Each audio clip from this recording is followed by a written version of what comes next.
Salam, salam sejahtera, Bapak Ibu Saudara yang saya kasihi dalam Tuhan kita Yesus Kristus. Selamat berjumpa lagi bersama saya di channel Kabar Gembira. Dan bagaimana kabar Bapak Ibu Saudara, saudariku yang saya kasihi dalam Tuhan kita Yesus Kristus. Saya berdoa agar Bapak Ibu Saudara dalam perlindungan Tuhan dan dalam keadaan sehat selalu dan diberkati Tuhan dengan berlimpah-limpah. Dan saya mengucapkan banyak terima kasih kepada Bapak Ibu Saudara yang sudah mendukung perkembangan channel ini sehingga sampai saat ini. Dan kami menyadari bahwa tanpa dukungan dari Bapak Ibu Saudara kami tidak bisa berbuat apa-apa. Untuk itu jangan lupa untuk dukung terus kami dalam pelayanan lewat channel ini agar kami tetap semangat.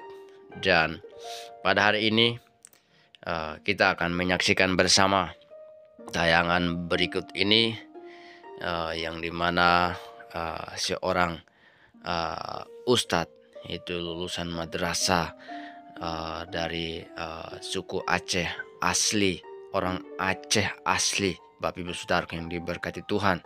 Dan tentunya ini karena dukungan doa dari Bapak Ibu Saudara sehingga semakin hari semakin banyak orang yang datang kepada Tuhan Yesus untuk menyembah Allah yang benar, dan Roh Kudusnya Tuhan, Roh Kudus Tuhan terus bekerja kepada orang-orang yang memang punya kerinduan, punya kemauan, komitmen untuk mencari kebenaran, mencari Tuhan yang sesungguhnya.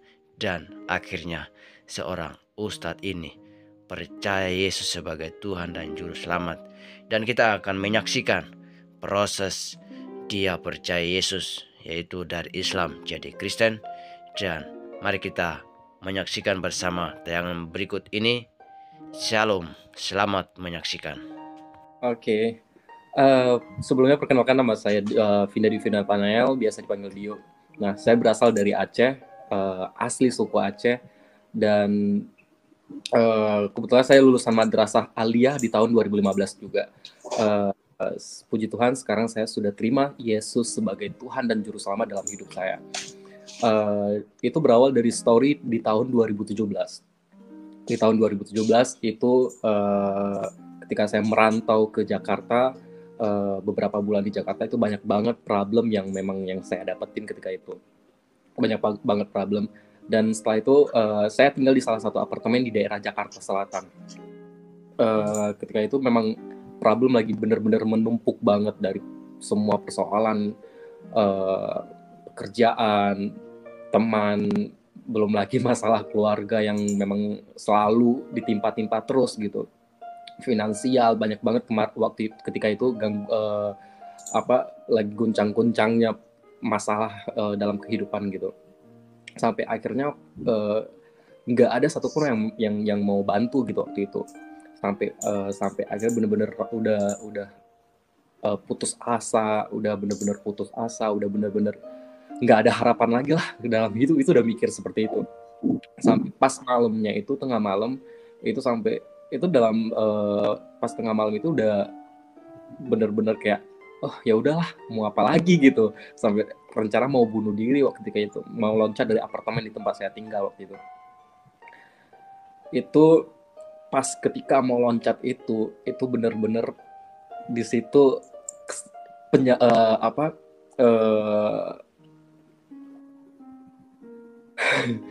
susah mau bicaranya. Itu bener-bener yang aku katakan itu tuh luar biasa banget waktu itu. Pas mau loncat itu, ketika udah di balkon itu udah bener-bener posisi itu tinggal terjun doang ya. Itu yang saya dengar, itu yang saya rasakan, nggak pernah terlupakan sampai sekarang. Itu suara begitu lembut, begitu halus gitu, mengucapkan kata jangan 3 kali, jangan gitu. Di situ bener-bener bingung gitu, ini apa sih, bener atau enggak gitu, antara nyata dan enggak. Tapi itu kayak suara itu bener-bener nyata gitu, tapi nggak tahu di mana suaranya itu. Sampai kebingungan, sampai akhirnya itu udah pasrah, duduk di balkon, nangis di situ, masih nangis gitu. Berusaha gimana caranya bisa menenangin diri gitu, nggak bisa gitu, belum lagi kebayang dengan suara itu. Akhirnya saya masuk ke dalam lagi, saya coba sholat tahajud di situ. Dan posisinya ketika saya mau bunuh diri itu bener-bener posisinya saya udah kayak bener-bener udah pasrah, udah bener-bener kayak udahlah nggak ada Tuhan gitu. Kalau memang Tuhan ada, pasti Tuhan menyelamatkan gitu. Posisinya di situ udah bener-bener pasrah, udah bener-bener percaya sama Tuhan lagi gitu. Sampai akhirnya saya bawa sholat tahajud. Pas di sholat tahajud di situ saya berdoa sama Tuhan, antara yakin dan nggak yakin sebenarnya. Pas ketika saya berdoa itu antara yakin dan nggak yakin selesai sholat tahajud, banyak itu sih di situ. Saya berdoa sama Tuhan sampai sampai di dalam doa itu pun saya menantang Tuhan gitu. Kalau Tuhan itu benar-benar ada, tolong jawab gitu. Sampai akhirnya setelah sholat tahajud selesai berdoa, saya bawa tidur. Pas udah bawa tidur, nggak lama saya tidur tiba-tiba kebangun. Nah, dalam bangun ini itu semua gelap, semua ruangan itu gelap, tapi nggak kelihatan barang-barang apa-apa, nggak ada. Itu benar-benar gelap, nggak ada kelihatan apa-apa pun. Benar-benar gelap. Tiba-tiba di pandangan depan pandangan mata saya itu tiba-tiba cahaya keluar. Tiba-tiba cahaya keluar sampai menyinari semua tuh, sampai terang semua. Setelah terang semua itu terang lagi sinar yang kedua keluar lagi. Sinar yang kedua keluar lagi, dan itu posisi benar-benar lebih terang lagi daripada sinar yang kedua gitu, daripada sinar yang pertama. Setelah itu makin kesini makin besar sinarnya, sampai saya di situ melihat sosok yang nggak pernah saya lihat sama sekali. Yang mungkin di agama saya dulu mungkin saya beranggapan oh itu Nabi Isa atau apa, but ini memang nggak semirip dan nggak sempurna seperti apa yang udah ada banyak orang gambarkan dengan ilustrasi mereka gitu ya. Ini benar-benar berbeda gitu. Di situ sosok itu saya lihat, dia senyum, nggak ada berkata apa-apa, cuma senyum. Nggak lama dia senyum, dia muter balik balik ke arah posisi yang dia keluar tadi. Dia balik, setengah perjalanan dia balik, tiba-tiba dia noleh lagi. Dia noleh lagi.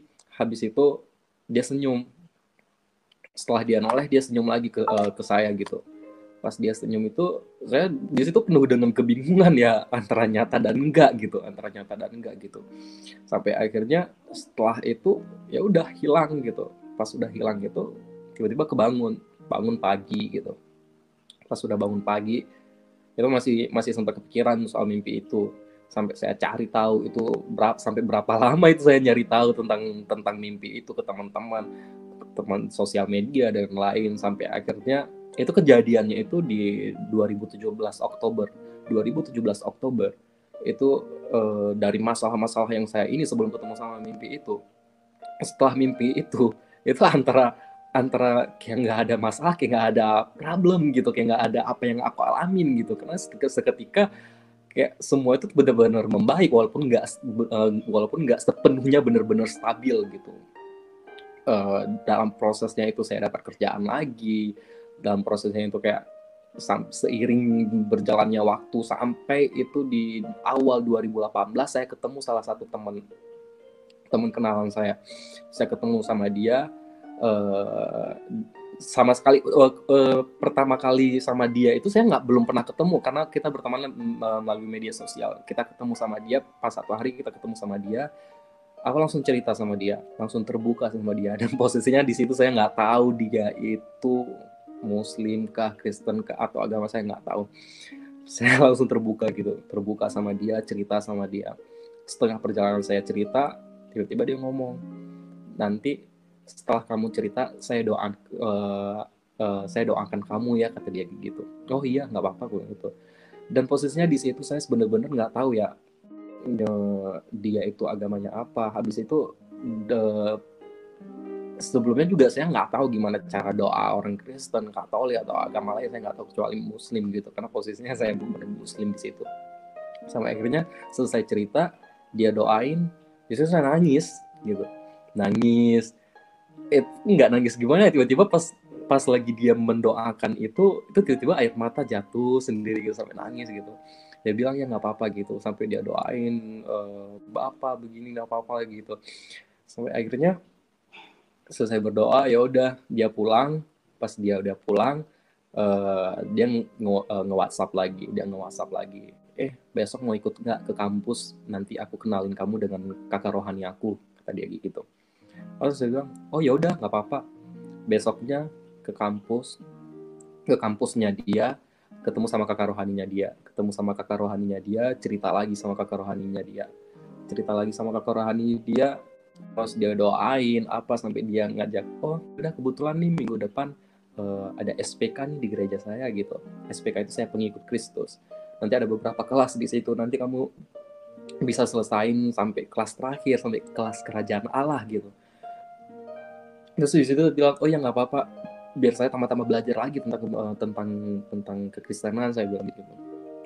Minggu depan saya langsung ke gereja, dan itu pertama kali saya masuk gereja.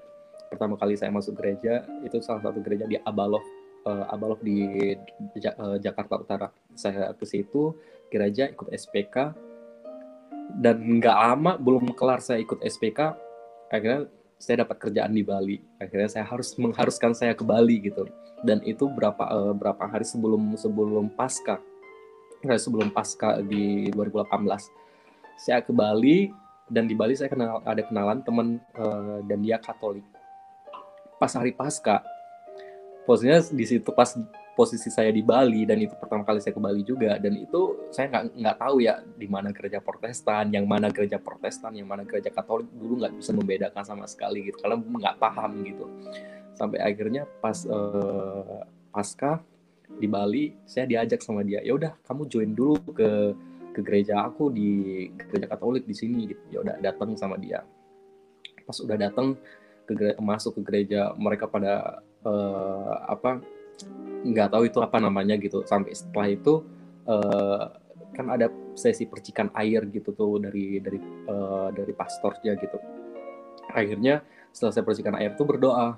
Nah, pas di posisi berdoa ini tuh bener-bener di posisi berdoa ini yang nggak pernah terlupakan sama aku sebenarnya dibanding yang lain gitu, karena yang bener-bener nyata itu yang pas posisi di situ gitu. Selesai berdoa, pas lagi berdoa itu kepala saya itu seperti dielus 2 kali dari depan ke belakang, 2 kali.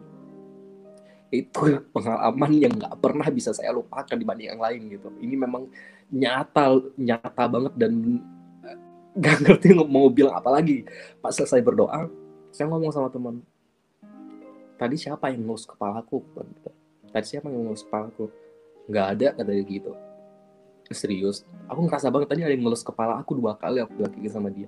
Masa sih, kata dia gitu. Iya gitu, karena kan dia juga tahu story aku baru pindah juga Kristen gitu. Di situ dia nangis, teman aku dia nangis di situ. Kamu kenapa nangis gitu? Enggak, Tuhan itu sayang banget sama kamu, Tuhan itu udah memilih kamu gitu. Banyak dia ngomong waktu itu, ketika itu. Sampai akhirnya aku ikutan nangis. Dia meluk aku. Habis itu kita pergi pulang. Pas sudah pulang itu long story, maksudnya setelah pulang dari gereja Katolik itu, akhirnya beberapa lama saya di Bali, ketemu dengan teman-teman Kristen yang lain gitu, sampai ketemu sama teman Kristen Protestan juga gitu. Akhirnya aku kenalan sama dia, dibawalah sama dia ke gereja Hillsong Bali. Saya ibadah di situ, selalu pergi sama dia gitu.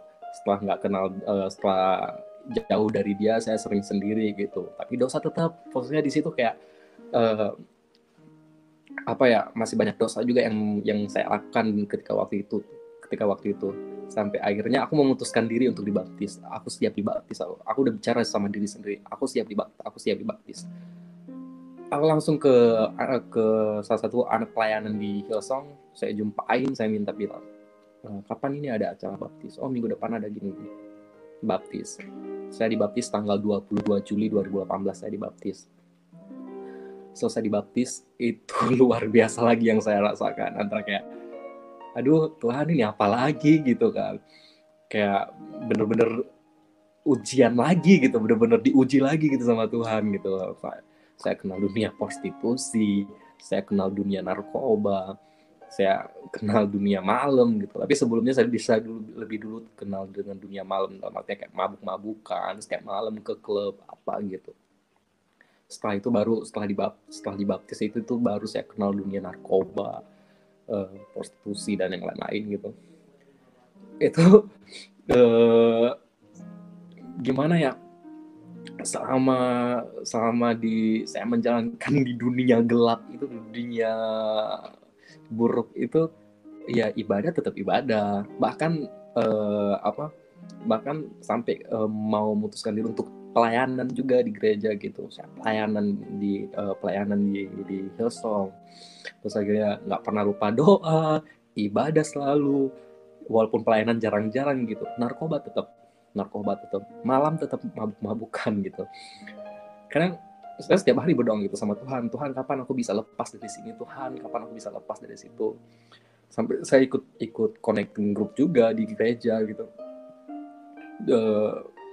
Pokoknya banyak yang proses ketika itu gitu. Sampai aku setiap hari benar-benar berdoa sama Tuhan kapan aku bisa lepas dari lingkaran ini, Tuhan kapan aku bisa lepas. Makin aku di dunia itu, makin banyak teman-teman aku yang anak-anak Tuhan yang lain gitu, yang Tuhan kasih ke aku gitu, Tuhan dekatkan ke aku gitu. Aku suka sharing sama mereka gimana gitu. Tapi narkoba tetap, sampai aku sampai bener-bener niat berbohong gitu sama mereka. Iya, aku udah stop ini, padahal masih make ketika itu. Panjang cerita, sampai setiap hari aku berdoa sama Tuhan gitu. Setelah dari situ, pas kejadian untuk lepas narkoba itu, aku benar-benar lepas narkoba itu di tahun 2020, di bulan 1 itu aku benar-benar lepas narkoba di 2001. Lepas dalam hal itu lepas dari narkoba dan dari lingkaran teman-teman prostitusi yang lain. Di situ aku benar-benar mungkin aku beranggapan di situ, oh Tuhan udah menjawab doa aku, walaupun bukan dengan cara indah gitu. Kita ada satu rumah itu, kita tinggal bertiga. Akhirnya di situ kita berantem. Aku berantem dengan mereka berdua. Sampai akhirnya aku pergi dari rumah itu. Nggak ada duit 1.000 pun yang aku bawa. Nggak ada duit yang 1.000 pun aku bawa gitu. Bahkan aku difitnah sama mereka ketika itu. Aku nggak bawa duit 1.000 pun. Puji Tuhan, ada satu orang yang baru aku kenal, dia nyelamatin aku tinggal sama dia, aku disuruh tinggal tempat dia, aku dikasih makan sama dia, itu dari bulan 1 akhir sampai bulan 4 kemarin. Dan ketika aku diselamatin sama dia itu, ya tetap aja narkoba. Malah lebih parah lagi ketika itu. Yang biasanya kita seminggu bisa berapa kali, 2-3 kali, ketika aku tinggal sama ini orang, setiap hari gitu. Nggak pagi ke pagi malah gitu, pagi ke pagi. Aku mikir, Tuhan, aku berterima kasih banget gitu udah nyelamatin aku gitu, ada orang yang menyelamatin aku. Tapi gimana ini juga sama aja gitu. Aku pengen lepas dari semuanya gitu. Aku berpikiran seperti itu gitu. Sampai akhirnya di bulan 4 saya lupa, saya waktu itu masih ada sisa 1 kalung. Saya lupa ketika itu saya ke Jakarta itu saya jual kalung. Masih ada sisa 1 kalung ketika itu, kalung emas saya pas ketika di bulan 4 itu saya baru ingat, oh ya ini kan aku kalau punya kalung emas aku pakai. Di situ aku baru sadar, selama itu aku nggak pernah sadar aku pakai kalung. Di situ akhirnya aku jual kalung itu, aku pergi ke Jakarta. Tinggal di Jakarta. Di Jakarta juga banyak proses ketika itu, banyak banget proses. Berantem sama temen lah, beginilah, begitulah, banyak banget cerita ya. Pokoknya makin kesini tuh makin, tapi puji Tuhan untuk narkoba, prostitusi dan dunia mabuk-mabukan, puji Tuhan aku sekarang udah benar-benar stop. Kalau untuk mabuk aku udah lama stop. Narkoba itu benar-benar di bulan 4 kemarin itu benar-benar terakhir, karena aku lepas dari Bali. Sengaja aku pergi dari Bali itu supaya satu sisi juga aku bisa lepas dari dunia itu gitu. Setelah aku di Jakarta ya aku lepas semua gitu, prostitusi, narkoba, mabuk-mabukan, alkohol udah nggak mau kenal itu lagi gitu sekarang. Ya sekarang benar-benar fokus ke Tuhan gitu. Karena satu sisi juga kadang sempat berpikir sih gitu, kayak aduh aku munafik gak sih ini gitu. Aku sampai beberapa ke teman aku nanya, aku munafik gak sih aku seperti ini gitu, aku munafik gak sih aku seperti ini gitu. Bahkan sampai detik ini pun aku masih ada dosa gitu, walaupun gak separah yang seperti dulu gitu. Cuma ya gimana ya, kadang sempat berpikir di situ. Cuma ya satu sisi pikiran positif menjawab juga gitu. No, aku pantas kok di hadapan Tuhan, aku layak kok di hadapan Tuhan. No, walaupun masa lalu aku kotor banget, masa lalu aku buruk banget, Tuhan masih terima aku kok. Buktinya sekarang aku masih bisa berjalan di jalannya Tuhan gitu. Banyak orang yang masih support aku, yang masih ngerangkul aku untuk bisa lebih fokus lagi di jalan Tuhan gitu. Cukup sekarang, aku sekarang sudah benar-benar berpikir, oh udah waktunya bagi aku untuk mengenal dunia-dunia yang nggak penting itu. Udah cukup bagi aku untuk tertawa di dunia-dunia yang nggak jelas itu gitu. Karena sekarang aku berpikir aku masih muda gitu, aku masih muda, sayang banget gitu masa muda aku dihabiskan cuma untuk dunia narkoba apa semua itu, sayang banget sih aku berpikir kayak gitu. Nah, apalagi dengan kisah teman aku yang meninggal juga, 2 orang itu meninggal dulu sebelum 2018 sahabat aku juga meninggal sekali. Kemarin 2020 sebelum aku berangkat ke Jakarta juga sahabat terbaik aku juga meninggal. Itu semua efek karena narkoba. Di situ aku juga jadi pembelajaran bagi hidup aku gitu. So sekarang aku benar-benar untuk stop semua itu. Sekarang setiap hari aku mencoba gimana setiap harinya aku bisa lebih baik dari hari-hari sebelumnya gitu. Sekarang masih terus mencoba belajar hal-hal yang lebih baik lagi gitu. Panjang sih cerita untuk pertolongan Tuhan itu. Tetapi aku selalu percaya bahwa Tuhan bakal selalu ada, bakal selalu menolong setiap aku di dalam lembah kegelapan gitu. Oke, mungkin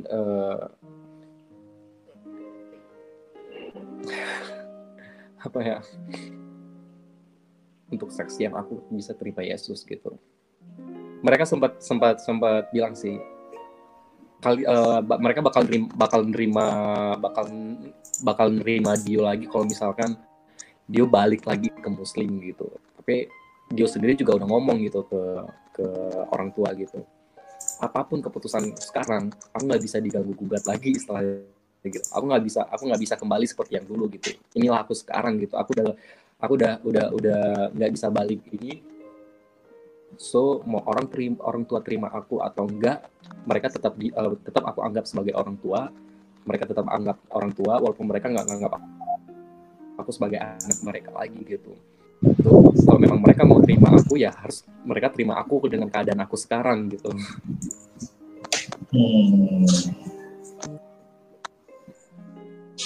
Yang pertama, dari sebelum dan sesudah saya terima Yesus, banyak perubahan dalam hidup.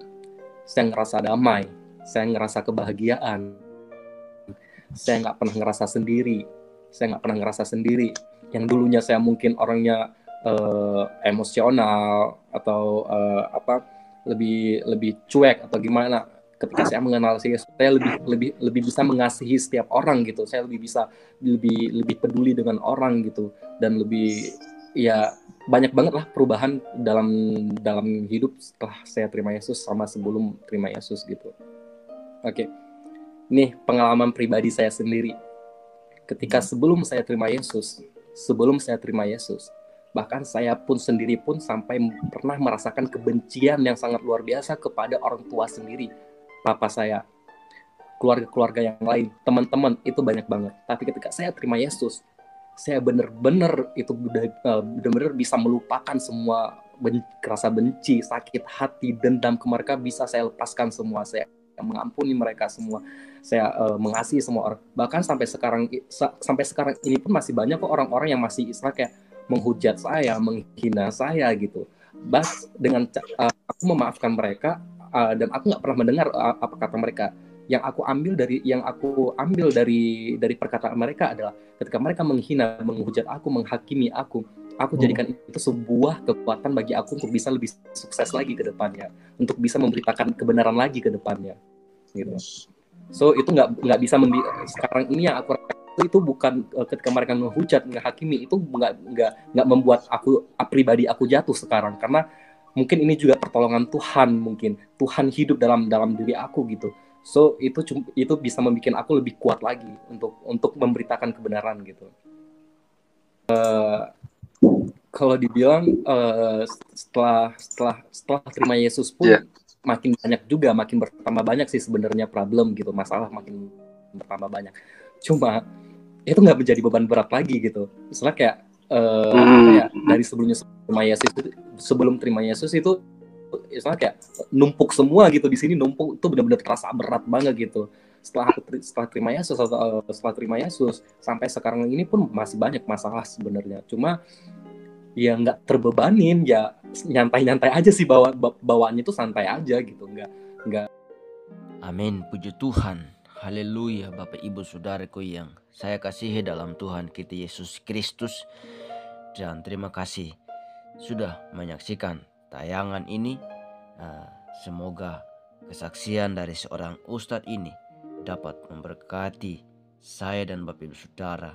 Sebab kita tahu bahwa orang Aceh atau suku Aceh tidak mudah, Bapak Ibu Saudaraku yang diberkati Tuhan. Tapi inilah pekerjaan Tuhan yang sangat luar biasa, sehingga ustadz muda ini bisa menjadi Kristen, yaitu percaya Yesus sebagai Tuhan dan Juru Selamat. Dan memang sekalipun banyak tantangan, banyak masalah yang dia harus hadapi sekarang, tapi kita percaya bahwa Tuhan Yesus pasti menolong dia, sehingga segala apa yang dia kerjakan untuk kebenaran firman Tuhan, maka semuanya akan ada jalan keluarnya yang Tuhan berikan kepada ustadz ini. Dan sebelumnya saya akan membaca firman Tuhan yang terdapat dari Kisah Para Rasul ayat 6 sampai dengan 11. Dan firman Tuhan mengatakan demikian di sini, bahwa di bawah perikop Yesus terangkat ke surga. Maka bertanyalah mereka yang berkumpul di situ, "Tuhan, maukah Engkau pada masa ini memulihkan kerajaan bagi Israel?" Jawabnya, "Engkau tidak perlu mengetahui masa dan waktu yang ditetapkan Bapa sendiri menurut kuasanya. Tetapi kamu akan menerima kuasa kalau Roh Kudus turun ke atas kamu, dan kamu akan menjadi saksiku di Yerusalem dan di seluruh Yudea dan Samaria dan sampai ke ujung bumi." Sesudah ia mengatakan demikian, terangkatlah ia disaksikan oleh mereka, dan awan menutupnya dari pandangan mereka ketika mereka sedang menatap ke langit. Waktu ia naik itu, tiba-tiba berdirilah 2 orang yang berpakaian putih dekat mereka dan berkata kepada mereka, "Hai orang-orang Galilea, mengapakah kamu berdiri melihat ke langit? Yesus ini yang terangkat ke surga meninggalkan kamu akan datang kembali dengan cara yang sama seperti kamu melihat dia naik ke surga." Demikian jauhlah firman Tuhan, Bapak Ibu Saudaraku yang saya kasihi dalam Tuhan kita Yesus Kristus. Kita lihat di sini bahwa orang-orang yang memang rindu, percaya, haus dan mau mencari Tuhan yang benar, maka disinilah Tuhan akan menyatakan kepada orang-orang tersebut yang memang dia rindu, mau mencari Tuhan, mau mencari kebenaran yang sesungguhnya, mau percaya Yesus sebagai Tuhan dan Juru Selamat. Dan saya yakin dan percaya bahwa ini pekerjaan Tuhan yang sungguh luar biasa kepada si ustadz ini, ya, ustadz muda lagi dari orang Aceh asli, Bapak Ibu Saudaraku yang saya kasihi dalam Tuhan kita Yesus Kristus. kalau bukan Tuhan yang memilih dia, maka tidak gampang Bapak Ibu Saudaraku yang diberkati Tuhan. Dan kita percaya bahwa Roh Kudus akan memiliki seorang ustadz ini, dan dia akan menjadi saksi di mana-mana. Dan pastinya melalui kesaksiannya ini banyak orang mendengar, banyak orang yang memberkati lewat kesaksiannya dia, dan banyak orang yang heran dan pasti akan mencari haus dan rindu akan kebenaran firman Tuhan, dan akan banyak yang menyusul untuk mengenal Tuhan yang benar, yaitu Yesus Kristus sebagai Tuhan dan Juru Selamat. Kita lihat di sini bahwa di Kisah Para Rasul bahwa ketika Yesus terangkat ke surga, bertanyalah mereka yang berkumpul di situ, "Tuhan, maukah Engkau pada masa ini memulihkan kerajaan bagi Israel?" Jadi ini saatnya Tuhan bekerja, sebab orang-orang yang belum percaya Yesus, Tuhan akan bekerja. Roh Kudusnya Tuhan akan terus bekerja, dan dengan cara Tuhan sendiri orang-orang akan semakin hari semakin banyak lagi yang percaya kepada Yesus Kristus sebagai Tuhan dan Juru Selamat. Dan kita harus dukung doa supaya Pak Ustadz ini semakin berani, oleh karena Roh Kudus yang mendorong dia, yang memberikan dia hikmat pengetahuan, yang memberikan dia keberanian untuk bersaksi. Dan biarlah Pak Ustadz ini bisa menjangkau sukunya sendiri, berani, dan dipakai Tuhan secara luar biasa. Memang tidak mudah Bapak Ibu Saudaraku yang diberkati Tuhan, tapi kita tahu bahwa bagi Tuhan tidak ada yang mustahil. Jadi kita percayalah bahwa Tuhan pasti menolong orang-orang yang memang setia, taat, memberitakan kabar baik kepada orang-orang di luar Kristus yang belum mengenal siapakah Tuhan Yesus itu. Dan kita lihat di sini bahwa ayat 11, "Dan berkatalah mereka, hai orang-orang Galilea, mengapakah kamu berdiri melihat ke langit? Yesus ini yang terangkat ke surga meninggalkan kamu akan datang kembali dengan cara yang sama seperti kamu melihat dia naik ke surga." Dan kita percaya bahwa Yesus Kristus akan datang kembali kedua kalinya ke dunia untuk menjemput saya dan Bapak Saudara yang percaya kepada dia, untuk menjemput anak-anaknya, untuk memisahkan domba dan kambing. Dan pastinya kita adalah dombanya. Pasti kita akan mendapatkan sukacita, gembira, kesenangan, dan kita akan mengalami kehidupan yang kekal di surga nanti bersama-sama di sana. Dan jangan lupa untuk terus mendukung doa, terus panjatkan doa kepada orang-orang di luar sana agar melalui doa dari Bapak Ibu Saudara mereka boleh mengalami kehausan, kerinduan, komitmen yang mau mencari kebenaran firman Tuhan, sebab hanya kebenaran firman Tuhanlah yang dapat memerdekakan orang-orang yang percaya kepada Yesus Kristus. Dan saya mengajak Bapak Ibu Saudara untuk mengambil waktu berdoa kepada saudara-saudara kita yang masih keraskan hatinya, yang masih belum mau mencari kebenaran firman Tuhan, yang masih keras kepala, agar mereka dibukakan hatinya, pikirannya oleh Roh Kudus, menerangi hati pikirannya, agar mereka juga boleh menjadi pribadi yang mengenal Sang Juru Selamat, yaitu Yesus Kristus sebagai Tuhan dan Juru Selamat. Dan kita percaya bahwa semakin hari pasti semakin banyak orang yang datang kepada Tuhan untuk percaya, untuk menyembah Allah yang benar, untuk meninggikan Allah yang benar, yaitu Yesus Kristus satu-satunya Tuhan dan Juru Selamat umat manusia. Dan yang percaya kepadanya pasti masuk surga. Yang percaya kepadanya dosanya pasti diampuni. Yang percaya kepadanya pasti dia akan memiliki Roh Kudus. Dan Roh Kudus itulah yang menuntun, yang menyertai, memelihara saya dan Bapak Ibu Saudara, menjaga saya dan Bapak Ibu Saudara dari segala mara bahaya. Sebab kita yakin dan percaya bahwa Rohnya Tuhan pasti akan menolong kita, menghibur kita. Tidak ada yang lain tanpa Roh Kudus, Bapak Ibu Saudara.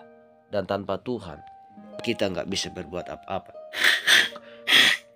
Dan untuk itu kita perlu Tuhan. Kita harus membangun hubungan yang intim dengan Tuhan.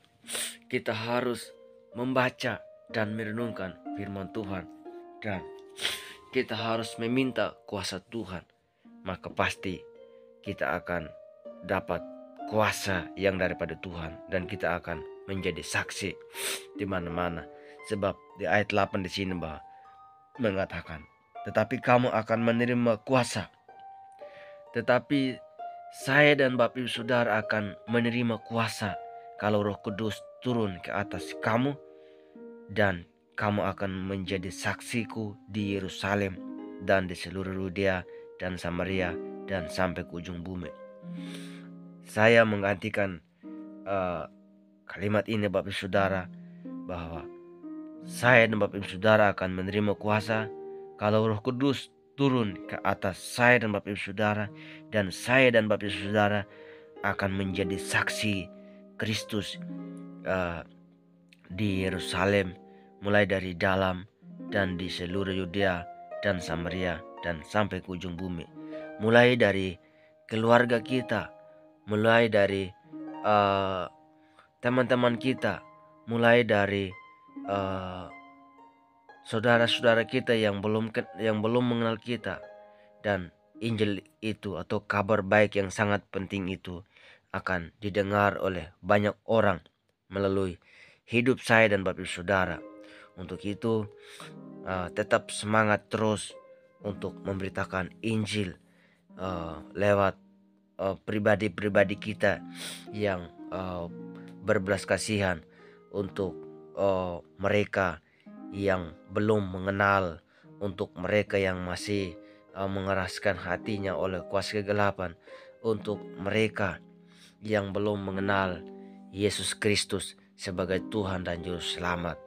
Dan marilah kita Bapak Ibu Saudaraku sebagai orang percaya terus memanjatkan doa, terus semangat menyampaikan Injil, agar melalui saya dan Bapak Ibu Saudara banyak orang yang diberkati Tuhan, banyak orang yang mengenal Sang Juru Selamat, banyak orang yang mau mencari akan kebenaran firman Tuhan. Maka pasti dia akan menemukan di dalam kitab Injil, yaitu Yesus Kristus Tuhan dan Juru Selamat. Sebab tidak ada yang lain, hanya Yesus Kristus satu-satunya Tuhan yang rela mati untuk saya dan Bapak Ibu Saudara. Tidak ada kata lain, tidak ada kata menyerah. Untuk itu mari kita terus bangkit, terus kita harus berbelas kasihan, kita harus terus memanjatkan doa dan terus secara terus menerus agar mereka juga dapat diselamatkan melalui saya dan Bapak Ibu Saudara. Jadi saya akan membaca firman Tuhan lagi di tetap di Kisah Para Rasul ayat yang ke-3 dan pasal yang ketiga ayat yang kedua. Di sini mengatakan bahwa di situ ada seorang laki-laki yang lumpuh sejak lahirnya, sehingga ia harus diusung. Tiap-tiap hari orang itu diletakkan dekat pintu gerbang bait Allah yang bernama Gerbang Indah untuk meminta sedekah kepada orang yang masuk ke dalam bait Allah. Ayat yang ketiga, ketika orang itu melihat bahwa Petrus dan Yohanes hendak masuk ke bait Allah, ia meminta sedekah.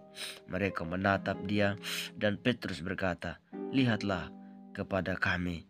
Lalu orang itu menatap mereka dengan harapan akan mendapat sesuatu dari mereka.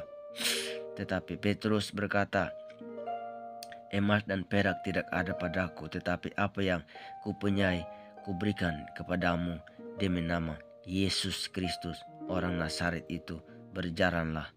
Lalu ia memegang tangan kanan orang itu dan membantu dia berdiri. Seketika itu juga kuatlah kaki dan mata kaki orang itu. Ia melonjak berdiri lalu berjalan kian kemari dan mengikuti mereka ke dalam bait Allah, berjalan dan melompat-lompat serta memuji Allah.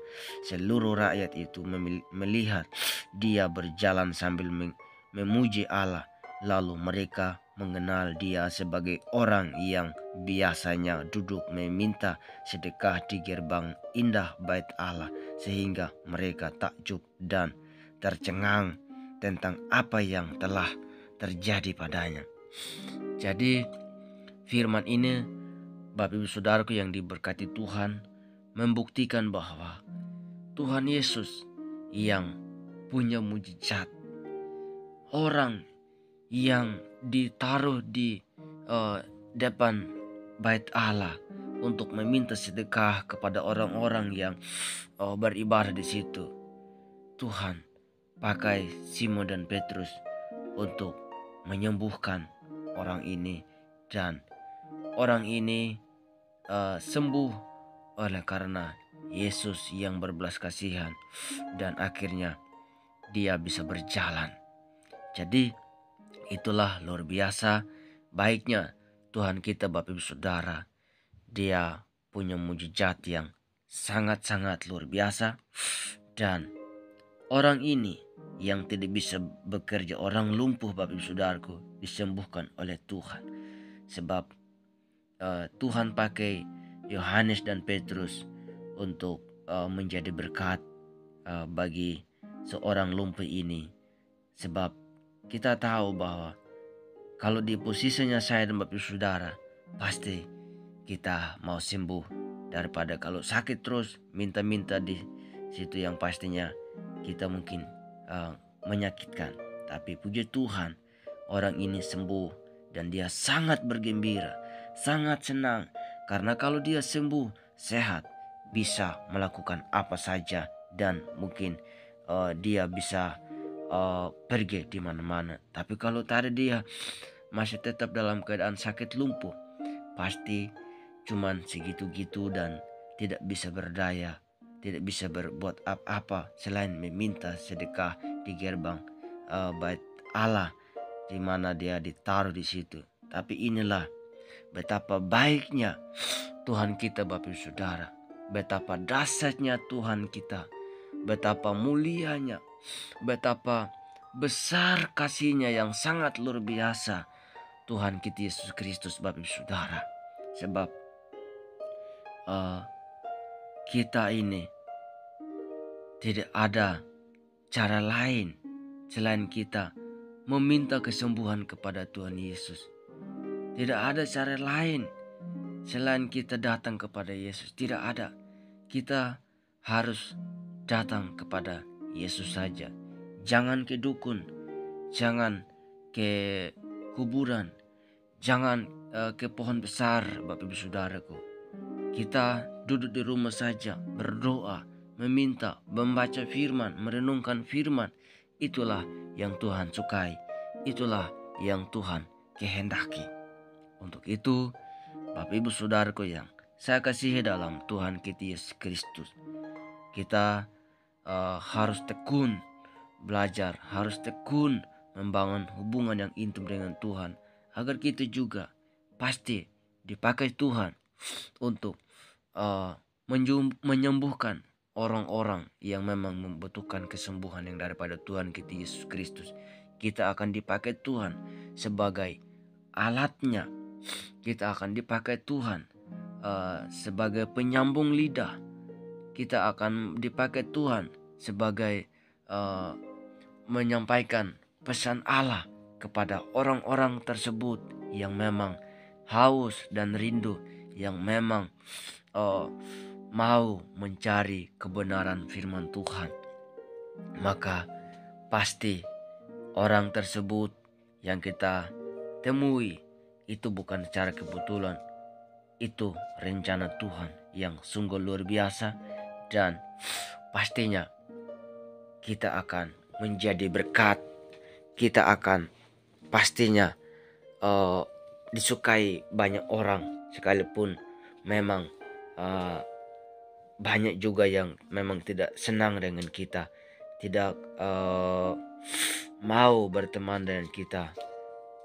Tapi kita percaya bahwa Tuhanlah yang bekerja, Tuhanlah yang selalu ada bersama kita. Dan ya, puji Tuhan Bapak Ibu Saudaraku, semoga seorang ustadz ini boleh dia semakin berani untuk bersaksi bagi Kristus, bagaimana dia mengalami Tuhan dengan berbagai macam cara, dan sehingga dia sekarang berani. Ini tidak gampang Bapak Ibu Saudaraku diberkati Tuhan kalau bukan Tuhan yang pilih dia, kalau bukan Tuhan yang tarik dia. Ini seorang ustadz yang termasuk orang pintar lah Bapak Ibu Saudaraku.